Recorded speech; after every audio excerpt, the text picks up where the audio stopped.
General Secretary of the Fabian Society Andrew Harrop warned a proposed progressive alliance made up of Lib Dems, Greens and the SNP is less appealing to Labour despite what many think.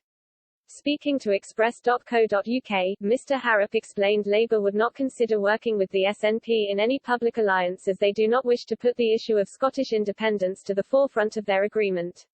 He added opponents to the alliance could also weaponise it against Labour and called for more subtler ways for parties to work together. Speaking to Express.co.uk, Mr. Harrop was asked his opinions on a proposed progressive alliance which would see left-leaning parties teaming up to take on the Conservatives. The alliance would likely see tactical campaigning and voting taking place to maximise election success for the parties involved, as many fear Labour may not be able to beat the Conservatives on their own.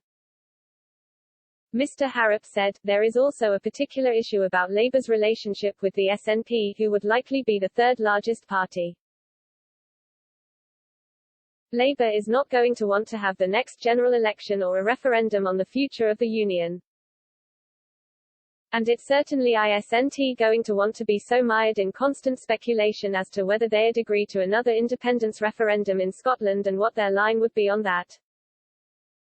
So actually there are real issues about this idea, publicly saying how you'd work with other parties before an election, whatever might happen after an election. Labour MPs within the party are split on the move, with backbencher Clive Lewis throwing his support behind the move. Following the Amersham by-election victory for the Liberal Democrats, leader Sir Ed Davey dismissed calls to work with Labour in any future alliance as he believed the victory signalled a revive of his part to knock down the Blue Wall.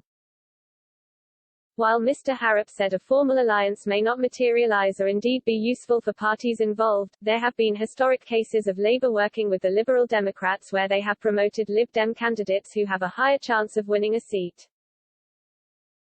Scottish Labour and the Conservatives have taken a pro-union stance against Scottish independence and have stood on manifestos opposing IndyRef2. Mr. Harrop warned an alliance with the SNP could be weaponised by the Conservatives to turn voters away from them. The think tank leader added voters, without much influence, would quickly clock on to the alliance and may feel as if they are being manipulated. He also told Express.co.uk that the recent Batley and Spen by-election drew a line under a difficult period in Labour's history following their Hartlepool by-election defeat in May. Labour leader Sir Keir Starmer was rumoured to have faced challenges to his leadership if the Batley and Spen by-election was lost.